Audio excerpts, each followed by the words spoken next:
Hi, everyone. Welcome to DocTalk. I'm Dr. Corinne Hannan, and I'm joined today by two excellent clinicians who are experts in the eating disorder field, Dr. Vanessa Scaringi and Kathryn Garland from Calm Counseling in Austin, Texas. They're co-owners of Calm Counseling in Austin, Texas. Thank you so much for being here today.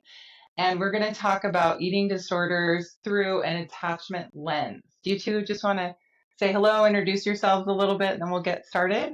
Sure. Thanks for having us. I'm Vanessa Scaringi, and licensed psychologist and certified eating disorder specialist consultant, and have worked with Kate or Kathryn for a very long time. I've been in the field for eating disorders in research and now with clients mostly, and really excited to talk more. I'm Kathryn Garland. Yeah, Vanessa said we have co-owned Calm Counseling for almost a decade now. And before that, worked in higher level of care treatment centers and lots before that, definitely looking at eating disorders, oftentimes through long-term relational therapy, outpatient world, and use an attachment lens oftentimes. I'm a social worker and certified eating disorder specialist as well. Thank you both for being here. It's such a fresh, helpful perspective to take when talking about eating disorders. So, the two of you are co-writing a book, is that right? That's And right. it's going to come out next year. Well, because this is a timeless podcast, we'll just say mid-year 2026, which may be tomorrow, depending on when you're listening to this. So mid-year, probably July 2026, a book's coming out, and we're going to talk about some of the topics in that book.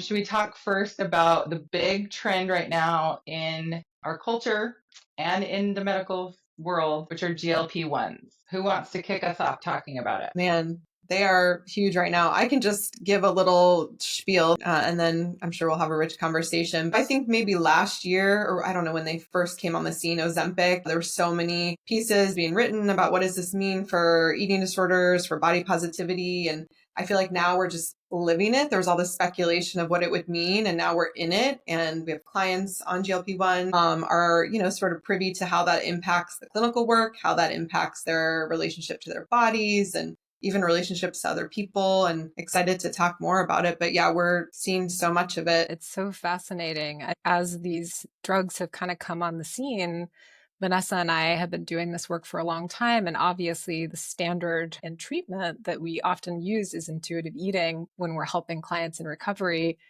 And these drugs are kind of mechanizing or changing the scope of how intuitively our bodies are processing food and experiencing food. So in some ways, it's so ripe to have these conversations about the gut-brain axis and how that influences how we're eating, the ways in which we're relating to other people, how food helps us to regulate emotion. There's just been such an emphasis on how these drugs are kind of impacting us on a huge societal level, which in the eating disorder field has all of these implications that obviously relate to how we perceive safety in the world. Yeah, speaking of safety, let's just maybe out of the gate talk about some of the risks with GLP-1s. Just in the very little exposure I've had with clients who have been taking them or who have taken them, some of them have had really severe intestinal issues and had to go to the ER with like undigested boluses of food and like really dangerous situations. And I don't want to say that that's true for everyone. I'm sure that's not the case, but it is something that seems to be a risk factor that's really worthy of knowing to have informed consent. Has that been your experience as well? Yeah, there's a lot we don't know. Yeah. Right? Yeah, so much. And also dosage. I was telling Kate earlier, I think in 10 years, we're going to know so much more about what is a GLP-1 actually influencing in our brain. We have ideas of different mechanisms in which they're mitigating or activating, but we just don't know tons of specifics at this point. And I've had some folks who have struggled with some GI stuff, but I've interestingly have had folks talk a lot more about the emotional side that they've noticed. I had someone really noticed that they felt, I think they were calling it like this kind of like representing like a disassociative state, feeling very checked out of touch with themselves. I think Sort of that flat. part is more of what comes up in conversation that I've been aware of. I've also had clients report extreme fatigue, right? And sleeping a ton and not having a lot of energy because they really aren't eating Yeah. possibly enough food for their needs or much less than they used to. A big thing that we hear about in the media is that when people take these GLP-1s, it like quiets food noise. And so will you guys talk a little bit about this idea in the media and maybe culture at large about food addiction and how the GLP-1s relate to that?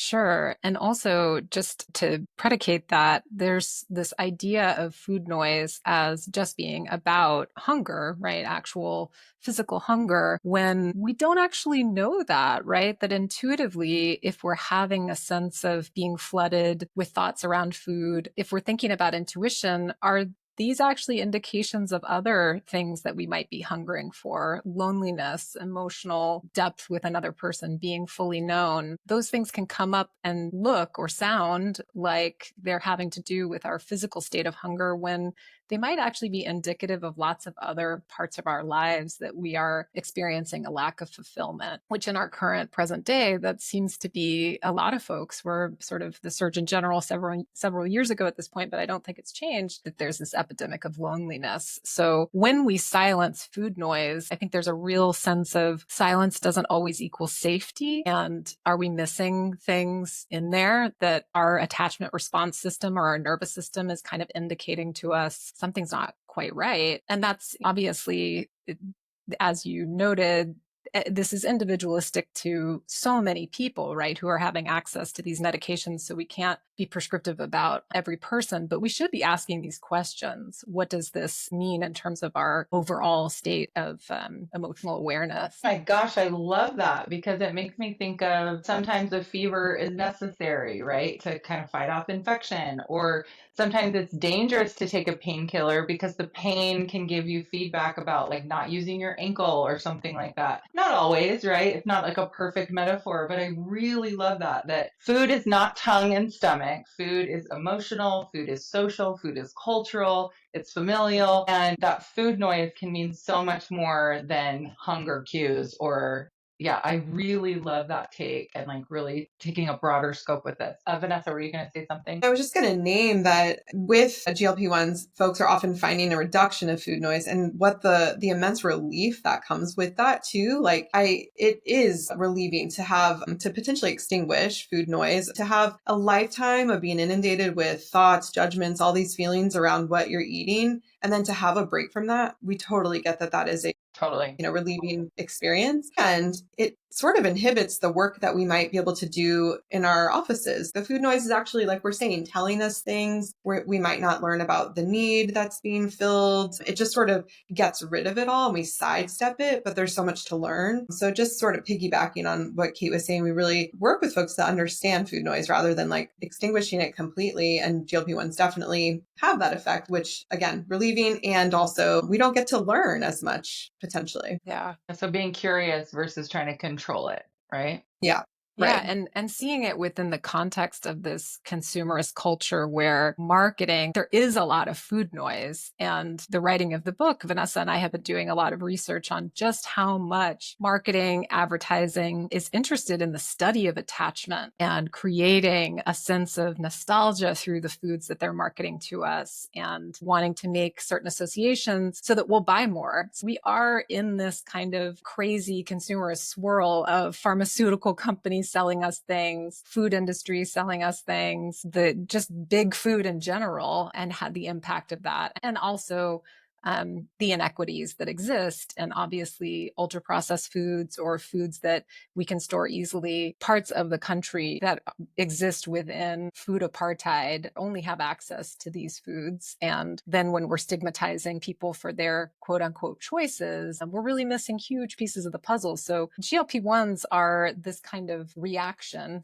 in some ways to a larger system that has left a lot to be desired. And your question about food addiction and kind of people's resonance with that. We'll have a lot of clients who that makes sense to them. This idea of, I do feel addicted to food. There's been a renewed interest in this idea of ultra processed foods or artificially enhanced foods as a substance addiction. And I think a lot of people in the eating disorder world get really, really worried and concerned about making those associations because they lead to a lot of harm and damage in the sense that people become phobic about the idea of certain foods and restrictive about certain foods, which we know just enhances disordered eating behavior and leads to kind of more harm being done ultimately. But we do want to be curious with people about something is resonating around that. And it may be more that they're experiencing a sort of behavioral addiction that is closer to gambling or sex addiction or these things that kind of have more of a behavioral component than this substance is something that I am addicted to. Yeah, I love that distinction. In another podcast, we had a substance addiction counselor, and she was using kind of food addiction as an equivalent thing. And I kind of was like, I don't agree with that. I don't think you can be addicted to something that's essential for your life, like oxygen. Sure, I'm addicted to oxygen. I need it all the time to survive. But I really love that distinction that it's behavioral, right? That the behavior of seeking or manipulating or kind of unbalanced relationship with food is a behavioral addiction. I like to say that people can, if you like the addiction word to understand it, that they're addicted to manipulating food or manipulating exercise in an eating disorder versus being addicted to food. Yeah, like this idea that ultra processed foods or certain chemicals or dyes in foods are addictive. I think what you beautifully illustrated, what that does is just increase people's stress around food. Yes. And the Totally. more stressed you are, the more unhealthy you're going to be. Stress is a killer in our bodies. And so is loneliness, both of those things, right? Right. And Yeah. that's eating disorders are so multifaceted. This illness is so impacted by all we're saying, like these biological, genetic components, environmental components, these social, emotional components. So to really be reductive in that way just doesn't really show the full scope. Vanessa and I were talking about it's not a perfect equation, but if someone's struggling with OCD, we don't say you're addicted to washing your hands. We say that you're experiencing an illness, a disorder in which that behavior has become reassuring. There's a ritualistic piece of that.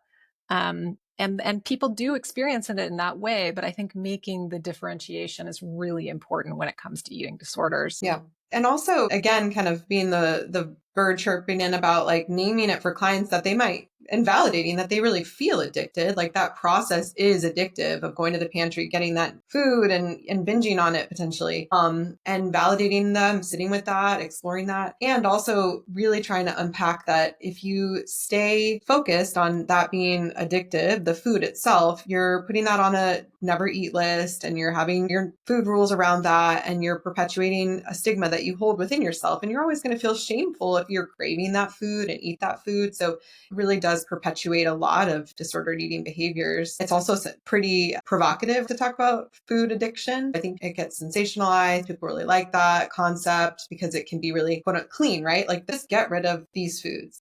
And let's focus on that. Well, we're missing the forest for the trees. And Yes, it also exactly. begs the question, if it's an eating behavior, then are we not also needing to question, are we addicted to not eating at times? Does that become an addictive process, dieting, restrictive eating? It's really semantics on some level, but it's a problematic behavior that's not meeting the core underlying issue.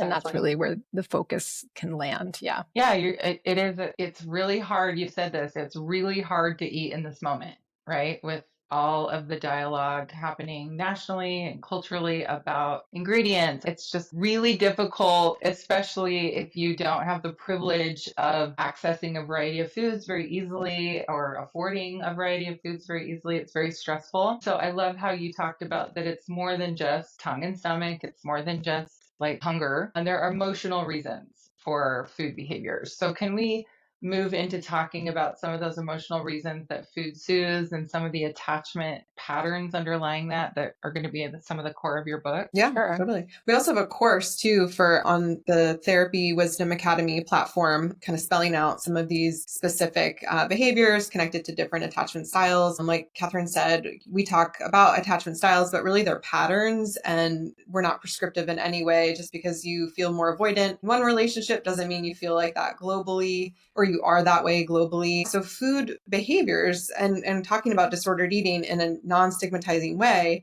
really allows us to be curious about what is that behavior serving? What purpose is that serving? What need are you sort of getting met through that behavior? So often when we're avoiding food, we're also avoiding relationships, and we tend to be sort of in an avoidance state. We're really limiting ourselves. We're restricting ourselves from not only the food, but also our needs. And it might have been that was how we got a need met when we were younger. If we had a parent who might have been a little more anxiously connected to us, we might have needed to sort of shut down a little for them to care for us. They might have responded to us in a way that was almost too much. So we just learned, okay, if I kind of dim myself down, maybe I'll get my need met a little bit more. Over time that builds, and it might just be safer for someone to stay in that state. I'm being very esoteric about something that is a little bit more like, it's not prescriptive. We talk a lot about the avoidance with food, but also the binge purge cycle with someone who might be in more disorganized state and have more of an attachment style that's disorganized,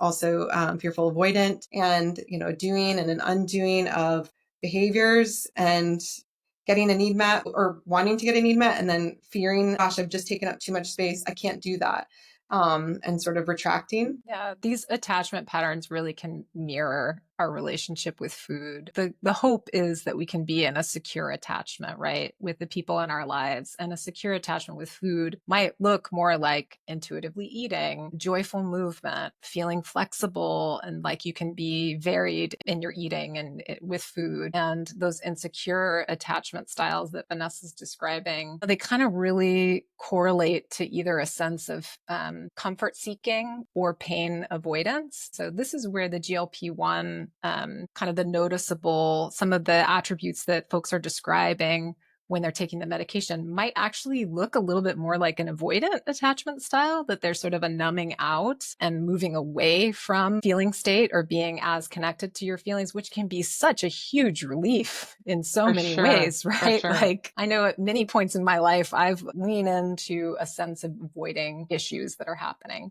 Or just need an escape from it for a while, or just a Yeah. rest from it, right? Yeah. Yeah. Turn the volume down. Yeah. Whereas if you have more of an anxious attachment style, that's that like clinging, yearning, needing comfort, wanting reassurance, which you can definitely see how that correlates to behavior with food. And as Vanessa said, that the fearful avoidant or disorganized attachment is that kind of cycling of upregulating, downregulating, upregulating, downregulating in those ways. So we find that really fascinating and really work to kind of decode some of that with our clients. And like Vanessa said, it's varied from person to person and situation to situation, but it can be really informative in terms of like what's happening underneath that food behavior. Let's unpack that. It's so brilliant, right? Because when I work with eating disorders, I'll say like, okay, the good news is we're going to treat your eating disorder, but the bad news is there's going to be something underlying your eating disorder that we haven't even broached yet. It's like a double whammy, but I love this orientation with attachment patterns. And just maybe for those who may not be familiar with the types of attachment, would you guys just kind of do a quick overview of that and then talk a little bit more about food patterns with it? Sure. Yeah. So the overarching secure attachments, like that gold standard where things are feeling safe, you can have a partner not respond to you and you're not like, oh my gosh, texting a million times, or feeling like I'm going to jump out of my skin if I don't hear back from them. So feeling like things are okay, no matter what, I can kind of tolerate that. And then there's the umbrella term of insecure attachment, and that encompasses avoidant attachment styles, disorganized or fearful avoidant folks. Oh, and anxious, avoidant, and a fearful avoidant, disorganized. With anxious, you are that person. I am that person who's like, wait a minute, get back to me. Should I respond? When should I respond? And avoidant folks tend to be a little bit more avoidant, where I feel something and I don't like it, so I'm going to shut that down. Folks who are a little bit more fearful avoidant tend to just cycle through those. That's so great. And I'm guessing people can make the connection with food. I've heard people say secure attachment is kind of like the rich getting richer, because it's just really lucky if you have a secure attachment and feel kind of at ease, and then you behave in ways that tend to engender ease in your relationships. But for those who aren't born rich with a secure attachment, we have to kind of be curious and compassionate, right, about ways that you relate to relationship distress and food distress, is what I'm hearing. Right. But what we love about attachment is that it isn't a label that one has to wear for life, right? Exactly. Like if that's the last name that you're born with, you don't have to carry it forever. You can grow and change. And oftentimes we do that through co-regulation in relationship with other people. And we can be flexible and grow in our relationship with food. A huge part of what Vanessa and I have also been thinking about, writing about in the book, is how much more frequent it is that we're eating alone, dining alone, not having these connective experiences of eating in community, and how healing that can be. We do that in the treatment centers, right? It's a no-brainer that when we're eating together, we're able to be supportive of each other. As you noted, there's traditions that are passed down, stories that are passed down. Food and eating are ways in which we are, talk about the rich getting richer. This is an enriching experience. It can be a superconductor for attachment and connection. Those things are always, just because you grew up in a, Vanessa was using them interchangeably. They're the same thing. A disorganized attachment style is also called a fearful avoidant attachment style. That is usually connected to high states of trauma. That might be a household where you loved the caregiver, but you also feared the caregiver. So folks who grow up in those environments, that's not a life sentence, right? Gravitating toward whether it's doing work in therapy or finding safe, trustworthy people that you can pull into your life, that not only helps your interpersonal relationships, but it can also help to heal your relationship with food, because we're building trust, we're building flexibility, and we're managing things like rupture and repair, which we know is so important in any securely attached relationship. If we can have a rupture and we can repair from that fight or that incident that happened with food behaviors or whatever it is, if we can redeem ourselves in this way where we can come back stronger, it actually reinforces a stronger connection because of the rupture. All of that to say, there's lots of optimism in attachment work, because it really is. There's always opportunity to get close and reconnected. Couldn't agree more. I've recently been working with a client who had one of the most traumatic histories I've ever heard in my life and had a very severe binge eating disorder. And just through her incredible work with her treatment team, has developed a safe attachment with her treatment team, and it's extended to her eating behaviors. And it's one of the first times in her life that she's felt that her nervous system isn't in overdrive. And it is. I just want to absolutely instill optimism. That's why we do the work we do, because we know it helps and we know people can change and we can meet people wherever they're at. So yes, well said, Kathryn, that this is just because maybe your attachment style or your attachment style around food might be not super safe and secure. That's not the end of the road. There's a lot of, it's never too late. Right? Yeah. It's never too late. Yeah. And unpacking all of these parts of ourselves really creates sustainability. As you were talking, I was thinking about group therapy and how there's rupture and today is the day I do group therapy, and there's rupture and repair happening. And it's a group of women and they're struggling interpersonally, but they're also healing interpersonally, and they're healing together. And unpacking these parts of themselves and the work that we do allows there to be sustainability in their other relationships, to have an interaction with a friend or a partner and it not go well. And then to really know, like, okay, it cannot go well. That's okay. That doesn't mean anything. It doesn't have to be now things are done and I have to, ghost and move on. And same with food. When you see it, you can't unsee it with clients. Like when they're starting their work and really unpacking, okay, this is how I am in my relationships, and they're eating in a way that mirrors that. As they're healing and moving through that process, it's like, oh yeah, I can tell you're activated. You've been restricting. Like this is you're going back to an old pattern that's really safe for you. And that's okay. Like we get to be curious about that for a while.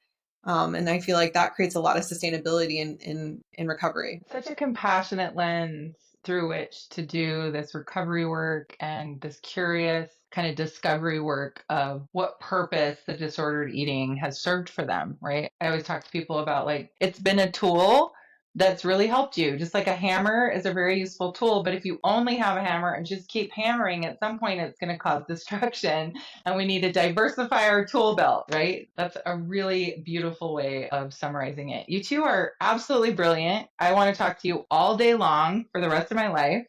You guys are articulate. Same. I just so enjoyed this time together. I love your perspective and the way you're organizing your ideas. Will you tell us a little bit more about how people can follow your work, learn more about your work before we wrap up? We are Calm Counseling ATX on Instagram and something similar to that on Facebook. And then our web address is keepcalmatx.com. Okay. Yeah.